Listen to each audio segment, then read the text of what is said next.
Hello viewers, welcome to my channel. இன்னைக்கு நாம பார்க்க போறது vegetable kurma. இது எப்படி பண்றதுன்னு இப்ப பாப்போம். இந்த vegetable kurma chapati, puri, parotta, rice எல்லாத்துக்குமே ரொம்ப சூப்பரா இருக்கும். இதுக்கு தேவையான பொருட்கள் சோம்பு, 2 பட்டை, 4 கிராம்பு, 2 ஏலக்காய், கடல் பாசி கொஞ்சோண்டு, 2 பிரிஞ்சி இலை, அப்புறம் 2 வெங்காயம் பொடியா நறுக்கிக்கணும், 2 பச்சை மிளகாயும் கீறி வச்சுக்கணும், 2 தக்காளி அதுவும் பொடியா நறுக்கி வச்சுக்கணும்,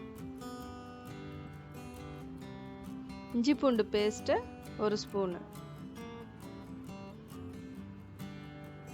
அப்புறம் இதுக்கு தேவையான காய்கறிகள் கேரட், பீன்ஸ், உருளைக்கிழங்கு, காலிஃப்ளவர் இருந்தால் அதுவும் போட்டுக்கலாம், பச்சை பட்டாணியும் போட்டுக்கலாம். முதல்ல ஒரு பேன் எடுத்துக்கலாம், அதில் ஒரு 3-4 ஸ்பூன் எண்ணெய் விட்டுக்கணும். அதில் இந்த தாளிக்க வச்சுருந்த எல்லாத்தையும் போட்டுடலாம். சோம்பு, பட்டை, கிராம்பு, ஏலக்காய், கடல் பாசி, அப்புறம் பிரிஞ்சி இலை, இது எல்லாத்தையும் போட்டு பொரிஞ்ச உடனே வெங்காயம், பச்சை மிளகா எல்லாத்தையும் போட்டு நல்லா வதக்கணும். வெங்காயம் நல்லா வதங்கின உடனே இஞ்சி பூண்டு பேஸ்ட்டை போட்டுக்கலாம்.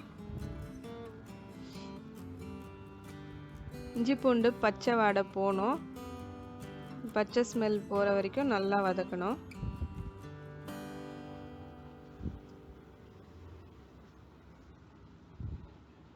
இஞ்சி பூண்டு பச்சை ஸ்மெல் நல்லா போயிடுச்சு.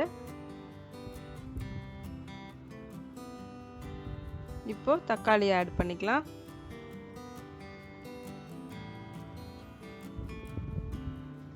தக்காளியும் நல்லா வதங்கணும். தக்காளி நல்லா ஸ்மாஷ் ஆகணும். கொஞ்சம் ஒட்டிக்கிற மாதிரி இருந்ததுன்னா இன்னும் 2 ஸ்பூன் ஆயில் ஆட் பண்ணிக்கலாம்.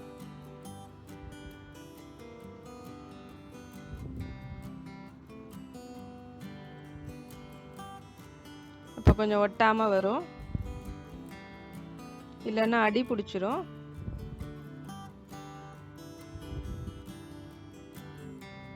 இப்போ இந்த தக்காளி நல்லா ஸ்மாஷ் ஆயிடுச்சு. இப்போது காய்கறி எல்லாம் சேர்த்துடலாம். கேரட், பீன்ஸ், பொட்டேட்டோஸ் எல்லாத்தையும் ஆட் பண்ணி நல்லா வதக்கிக்கலாம்.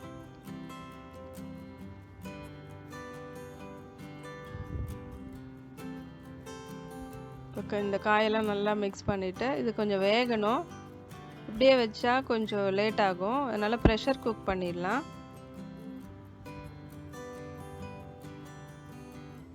இதில் கொஞ்சம் தண்ணி ஆட் பண்ணிவிட்டு மூடி போட்டு ப்ரெஷர் குக் பண்ணலாம். ஒரு விசில் வரைக்கும் குக் பண்ணலாம். ஒரு 1 to 2 டம்ளர்ஸ் தண்ணி ஊற்றலாம்.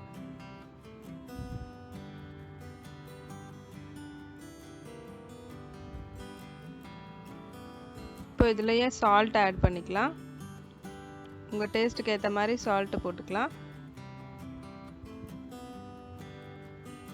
கொஞ்சம் மஞ்சள் பொடி ஒரு 1/2 டீஸ்பூன் போட்டால் போதும்.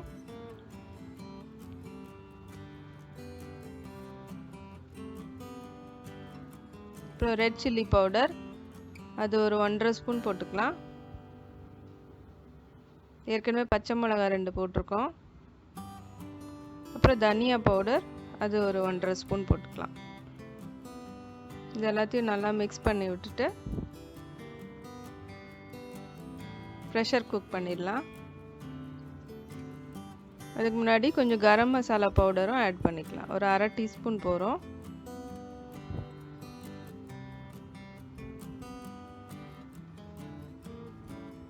இப்போ இதை மூடி வெயிட் போட்டுடலாம்.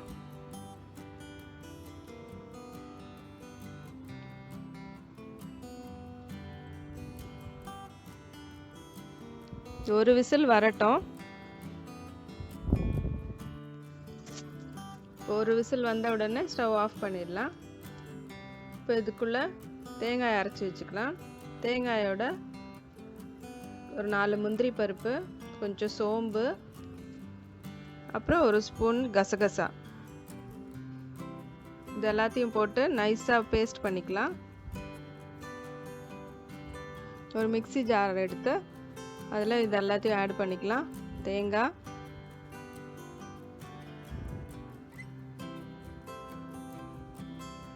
சோம்பு, முந்திரி, அப்புறம் கசகசா. இதில் கொஞ்சம் பொட்டுக்கடலையும் ஆட் பண்ணிக்கலாம். அது கொஞ்சம் திக்காக வரும் கிரேவி.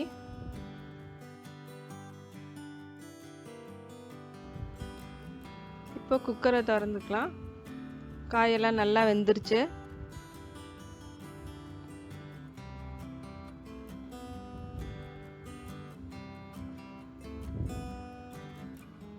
இப்போ ஸ்டவ் ஆன் பண்ணிவிட்டு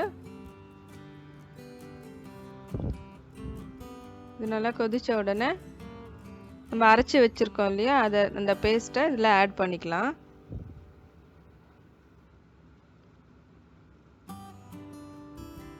கொஞ்சம் தண்ணியும் சேர்த்து ஆட் பண்ணிக்கலாம். இப்போ இதில் உங்களுக்கு திக்காக வேணும்னா அப்படியே விட்டுடலாம், இல்லை தண்ணியாக வேணும்னா இன்னும் கொஞ்சம் தண்ணி ஆட் பண்ணிக்கலாம்.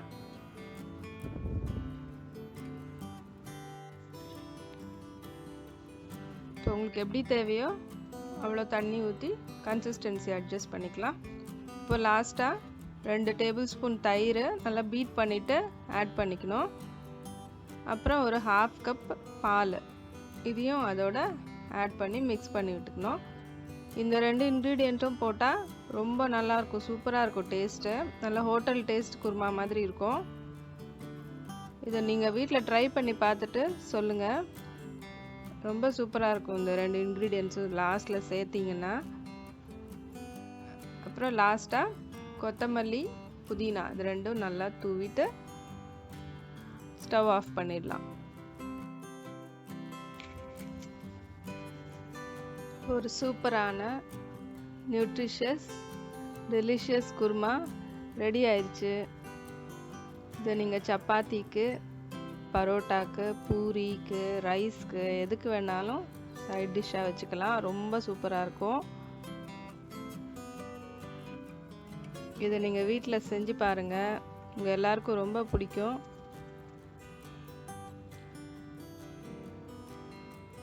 செஞ்சு பார்த்துட்டு எப்படி இருந்துச்சுன்னு கமெண்ட்ஸில் சொல்லுங்கள். Happy cooking.